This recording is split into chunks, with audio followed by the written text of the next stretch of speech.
మీరు ఏది పడితే అది మాట్లాడతామంటే తప్పు అవుతుంది. నేను మీ మాటలనే మీకు గుర్తు చేస్తూ ఉన్నా, ఇవి నా మాటలు కావు, మీ మాటలనే మేము గుర్తు చేస్తూ ఉన్నాం. ఏదో బడ్జెట్లో ఆంధ్రప్రదేశ్ పేరు రాలేదు, ఆంధ్రప్రదేశ్ పేరు వచ్చింది, తెలంగాణ పేరు రాలేదు. మరి నిన్న తెలంగాణ బడ్జెట్లో 33 జిల్లాలలో ఒక్క జిల్లా పేరండి వచ్చిందా రేవంత్ రెడ్డి? వికారాబాద్ జిల్లాలో తలసరి ఆదాయం 1,90,000 ఉంటే రంగారెడ్డి జిల్లాలో తలసరి ఆదాయం 9,60,000 ఉంటే మరి వికారాబాద్ జిల్లాకి ప్రత్యేకంగా ఏమైనా గ్రాంట్లు ఇచ్చిండా రేవంత్ రెడ్డి? ఏమండి స్పీకర్ గారు, స్పీకర్ కుర్చీలో కూర్చొని అప్పుడప్పుడు మైకులు ఆన్ చేసుడు కాదు, నువ్వు ప్రాతినిధ్యం వహిస్తున్న నీ వికారాబాద్ జిల్లాలో తలసరి ఆదాయం 1,90,000 ఉండి నువ్వు పక్కనే ఉన్న విడిపోయినటువంటి రంగారెడ్డి జిల్లాలో తలసరి ఆదాయం 9,60,000 ఉంటే ఎందుకు మౌనమునిలా ఉన్నారో వికారాబాద్ ఎమ్మెల్యేలు షుడ్ ఆన్సర్. ఏం మారిందన్నా? గజ్వేల్ చంద్రశేఖరరావు ముఖ్యమంత్రి ఉంటే గజ్వేల్ గడా అవుతుంది, గజ్వేల్ అర్బన్ డెవలప్మెంట్ అథారిటీ అవుతుంది. హరీష్ రావు ఆర్థిక మంత్రి ఉంటే సిద్దిపేట అర్బన్ డెవలప్మెంట్ అథారిటీ వస్తుంది. ఇంకో మంత్రి కేటీఆర్ వై సిరిసిల్ల మంత్రి అయితే సిరిసిల్ల అర్బన్ డెవలప్మెంట్ అథారిటీ అవుతుంది. ఇవాళ ఏమైందన్నా? కొడంగల్కి వెళ్ళి రేవంత్ రెడ్డి ముఖ్యమంత్రి అయితే ఇవాళ ఏమొచ్చిందన్నా? కొడంగల్ అర్బన్ డెవలప్మెంట్ అథారిటీ కూడా వచ్చింది. దానికి 5,000 కోట్లు ఇచ్చుకున్నారు రేవంత్ రెడ్డి గారు. ఆయనైతే గజ్వేల్ గడా అయింది, సిద్దిపేట సుడా అయింది, సిరిసిల్ల సుడా అయింది.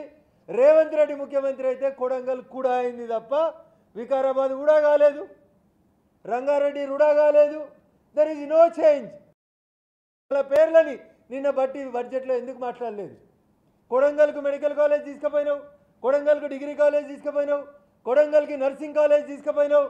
ముఖ్యమంత్రి అయినాక ఎంపీ ఎన్నికల కంటే ముందు పోయి 4,600 కోట్ల రూపాయలకి శంకుస్థాపనలు చేసుకొని వచ్చినావు.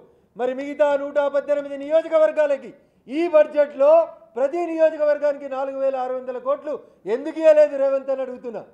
నేను నిన్నటిదాకా ప్రాతినిధ్యం వహించిన మా దుబ్బాకకో మెడికల్ కాలేజీ, లేకపోతే మా ఆదిలాబాద్ జిల్లాలో మా నగేశన్నకో ఒక బోధుకో ఒక కడెంకో గౌడ medical college. This is called ఏమంటారు? మొత్తం ఇన్ టోటల్గా మీరు దేశాన్ని రాష్ట్రాన్ని చూసుకోవాల్సినటువంటి అవసరం ఉంటుంది. కాంప్రహెన్సివ్గా ఆలోచించుకోవాలి. నువ్వు ముఖ్యమంత్రి కాగానే కూడా చేసినావు, కూడా అని కొడంగల్ అర్బన్ డెవలప్మెంట్ అథారిటీ చేసుకొని 5,000 కోట్లు కూడాకి ఇచ్చుకున్న నీకు భారత ప్రభుత్వాన్ని ప్రశ్నించేటువంటి నైతిక హక్కు లేదని చెప్పి ఈ సందర్భంగా నేను రేవంత్ రెడ్డి గారికి చాలా స్పష్టంగా చెప్తున్నా. చివరిగా 2 మాటలన్నా. కాంగ్రెస్ పార్టీ మేనిఫెస్టో అన్న, ఇది నా సొంత కవిత్వం కాదు, రేవంత్ రెడ్డి గారు మీ manifesto page number 6. Congress manifesto ఎన్నికల కంటే ముందు ఇచ్చిన మేనిఫెస్టో పేజ్ నెంబర్ 6లో 6 గ్యారంటీలు అని చెప్పిండన్న. అభయహస్తం అన్నాడు.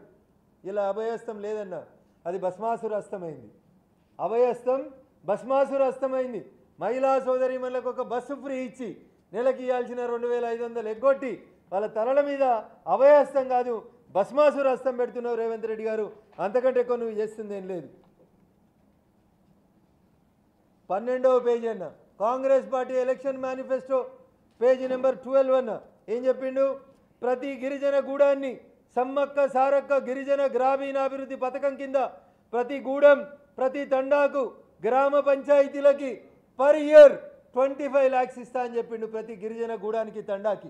మన నగేశన్న చెప్పాలి, వాళ్ళ ఆదిలాబాద్ జిల్లాలో ఎన్ని గిరిజన గూడాలకు ఎన్ని తాండాలకి ఏడాదికి 25 లక్షలు ప్రతి గ్రామ పంచాయతీకి వచ్చిందో చెప్పాలి.